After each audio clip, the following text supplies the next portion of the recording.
Hello everybody and welcome back to the channel. Welcome to another episode of Microsoft Flight Simulator news and updates, and we've got quite a few awesome things today. Everything from the big radials, Norseman, some new Virpil controls that are coming out at a lower price point, as well as some updates on the 757-200 from Bluebird Simulations, and a little bit more. So stick around, guys.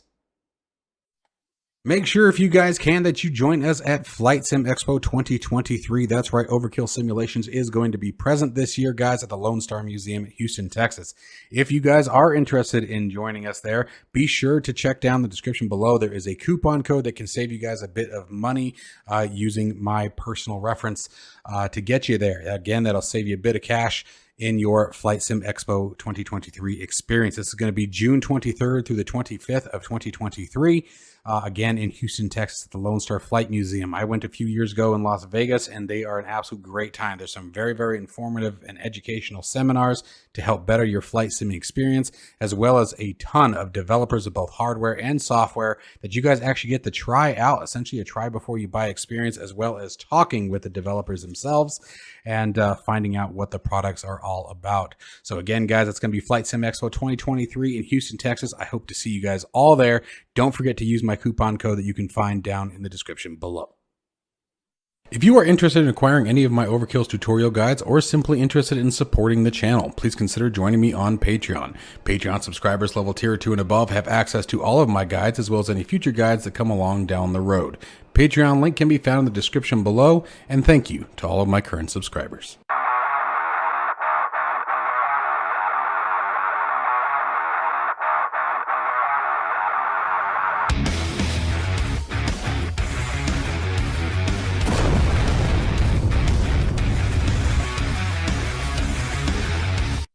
So real quick, a little side note, guys, DOF Reality was kind enough to send me one of their motion simulators to do a review and share with you guys. Be on the lookout for that either later tonight or first thing tomorrow, guys. Make sure you hit that like and subscribe button, guys. I've noticed that most of my viewer content still are not subscribed. It really does help me out. It helps you out. And if you ring that bell, you get the notification of future content. So really do appreciate all the support that I get from you guys. So stick around for that. Now let's get into today's news. So first off, Bluebird Simulations, as I said, has provided an update to their Boeing 757-200. This is an aircraft that I am absolutely, with many of you, looking forward to. And they've done an absolutely fantastic job putting in a ton of time starting to really refine the aircraft. Here in today's update, we have a bunch of screenshots from both the exterior and the interior being in the cabin of the aircraft. You can see all the detail that's being put into this particular aircraft, and I just cannot wait for it. The team has reported some updates to the hydraulic system, IRS, pneumatic systems, as well as a bunch of other custom systems and services that are being worked with on the aircraft. The virtual cockpit has been completely reworked from the ground up. We don't have any screenshots to that effect as of yet, but they have stated that that is being done. So super excited for a lot of this, guys. It's going to be really, really an awesome plane. I am super excited for the 757 series. I think it's just a cool looking aircraft. I love the 757. I love the 767. They're just sort of, I don't know. I don't know what it is about it. Here in this wonderful screenshot, this is one of my favorites. You can see the actuation of the spoilers. Now, the cool thing about the spoilers is that they have very clearly stated that the aircraft spoilers and limitations are true to the real world aircraft. So the reason why that's a big kicker, most people are probably like, so what? Who cares? So they go up as far as they do in the real aircraft. The big deal behind that is if they're paying attention to that kind of detail and making sure that the flight dynamics and behavior of the aircraft and the control surfaces are behaving as they would in the real aircraft, especially when it comes to a visual aspect that not many people would really even know if that was true to life or not, is that tells us the level of detail that they are putting into the plane itself to bring us a real world experience 757 or as close to a simulation can provide. Now, I don't believe that I have ever seen the words study level or anything like that in reference to this aircraft. I have seen high fidelity. I have seen a high skill level aircraft when mentioning to this aircraft. One of the really cool things that I do really enjoy about what I've been reading from the start of this is the sound. They have been doing thousands and thousands of hours, if not really thousands, but you guys know me, I like to exaggerate. But they're doing a ton of sound recording from the real aircraft, everything from the APU, hydraulic pumps, audio warnings, as well as the switches, which switches and knobs are one of those things that I think get overlooked on more often than not. And can sometimes really kill the immersion. You know, you go to flip a switch and you're like, where's the sound? Or that sound sounded weird. It sounded like a light switch. That didn't sound like, you know, something that you would find in an aircraft. So all of those things really do start to play into effect when it comes to the development of these kinds of aircraft. Now, of course, guys, we do not have yet a release date on this aircraft yet. I promise as soon as I hear it, I'm going to be all over that, and you guys are going to be the first to hear it. So stick with me, guys, and as we find out more on this aircraft, I'm going to be on it like a fly on you know what. Next up, we have some information on the Aerosoft A330. Now, for some of you, the word Aerosoft may put a sour taste in your mouth after the removal of the Twin Otter. Keep in mind, though, that Aerosoft has stated that the intention is to re-release the Twin Otter as part of another project, although we don't have any further details on that. Now, sticking back over to the Aerosoft A330, guys, they are putting in a ton of work, it seems, into this particular aircraft, trying to bring us as close to a high-fidelity aircraft as can be provided. Now, there is still no information as to a release date as of yet for specific dates. However, the developer, one of the lead developers, did state that they were looking at 1 to 4 months. So, we could be seeing something maybe by the end of summer. So, crossing your fingers on that. Now, one of the things that I'm super excited to see about all of this is some documentation photos. You guys know that I work pretty hard on the tutorial guides that I put out for many of the aircraft that are currently available for Microsoft Flight Simulator. By the way, we have 2 more that we'll be releasing this month, finally. But you guys can see they're putting in a lot of effort, and this is the kind of effort that I do like to see when it comes to documentation, because one of the things that is very lacking, or sometimes not lacking necessarily, but can be very difficult to follow, is the documentation for some of these larger aircraft and more complex systems. This seems to be a really well drawn out document. I'm actually kind of impressed by this, and I like that the way they're doing this, and yours truly is even thinking of remodeling some of his documentation to support some of this behavior that we're seeing here. So the documentation that's supposed to be shipped with the aircraft seems to be very well detailed as stated, which means that you should be able to provide a relatively smooth transition. Now, one of the things that is to be brought up about that topic is that they have stated that if you are comfortable with, for example, the Flybywire or the Phoenix A320, you should have a quote-unquote smooth transition over to the A330, as the cockpit and overall behavior of the cockpit is relatively the same. They are laid out quite similarly amongst the aircraft, much like you see in some of the Boeing aircraft. But Airbus, I would say, is far more consistent in the way that they lay out their cockpit and instruments and avionics systems that makes it much easier to transition from one aircraft to the other. Now, that for me, that's both good and bad.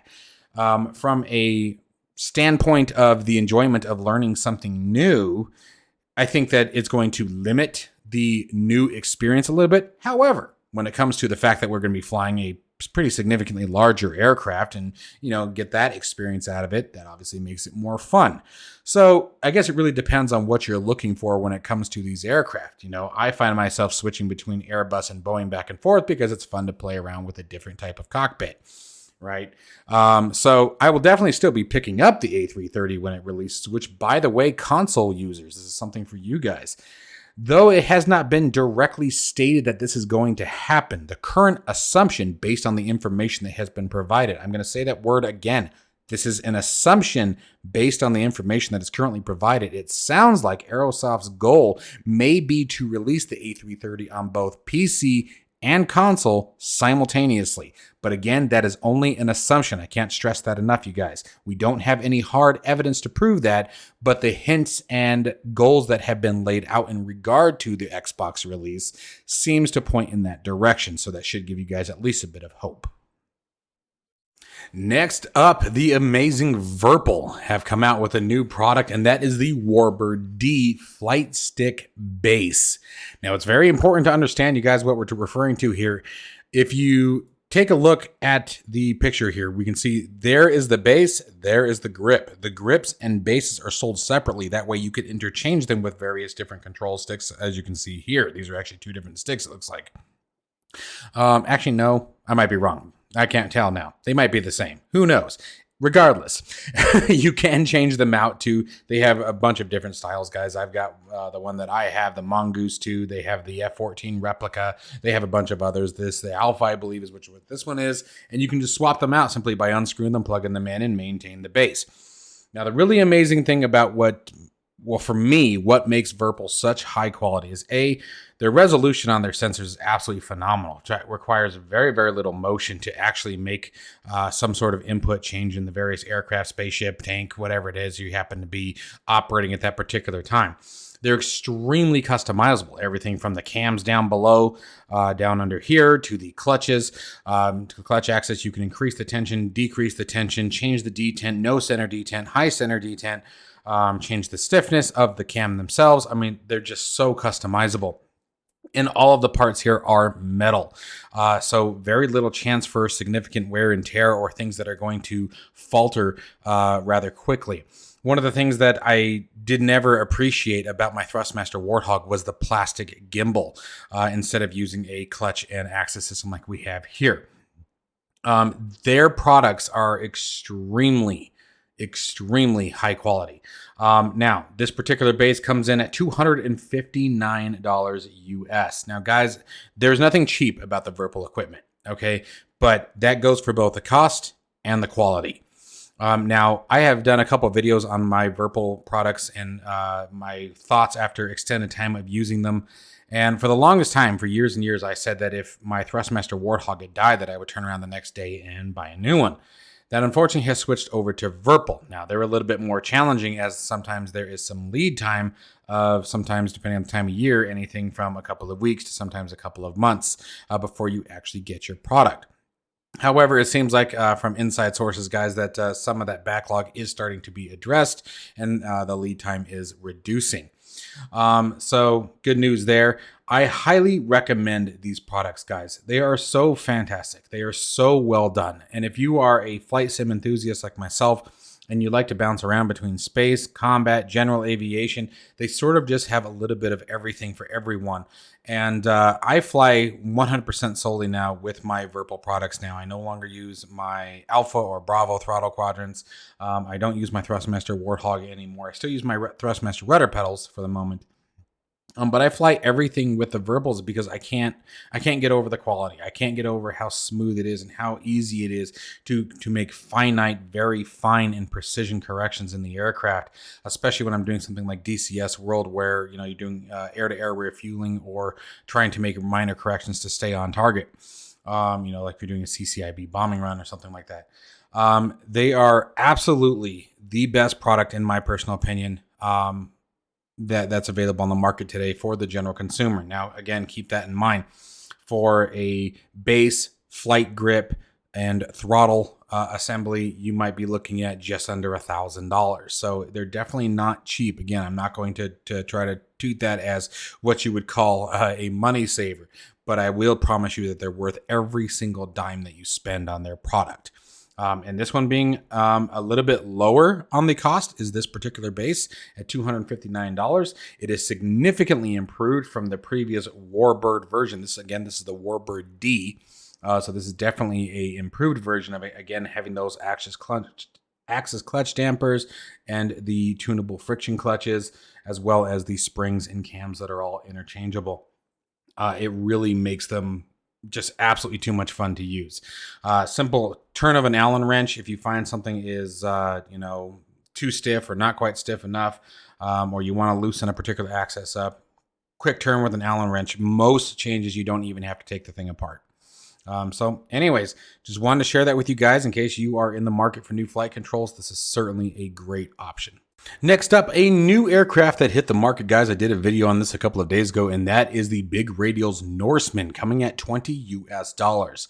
This is incredibly fun, feature-rich bush and wildlife aircraft, if you will, that was developed back in the late 1920s, excuse me, and I believe was produced through the mid-1930s. This was a fun aircraft to fly. Be sure to check out my video on it, guys. It'll be listed in my channel.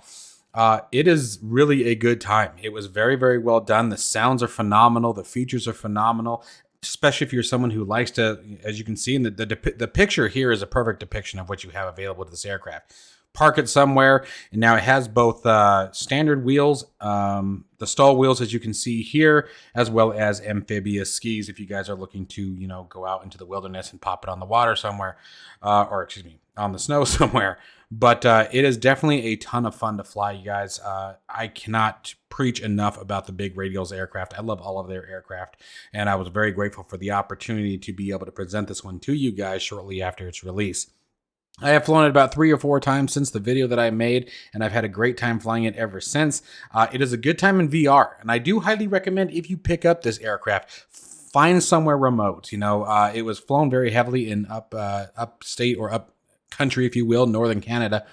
But find a remote area to go and just put it down somewhere and sort of, do a visual of what you see here. Kind of park it somewhere, open all your doors, set your cargo out, whatever you may be, and just sort of soak up the scenery. It's a good time in VR, as I stated earlier, guys, with all of the sounds and the different cockpit features. There's things just scattered all over the place for you to look at and play around with, and the flight model was a ton of fun to navigate with. So anyway, wanted to give a big shout out to Big Radials, so make sure you guys were aware. Once again, $20 US. A link to the purchase site will be down in the description below. Well, guys, that is going to wrap up today's news and updates for Microsoft Flight Simulator. Again, keep an eye out, guys, for the video that I'm going to be putting out on a very quote-unquote budget-friendly motion simulator pit with 3 axes, guys. We're going to be talking about pitch, roll, and yaw.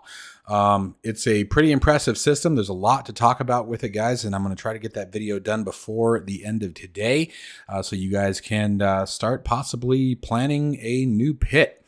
So stick around, guys, and as always, stay safe and healthy, and I'll see you in that next one.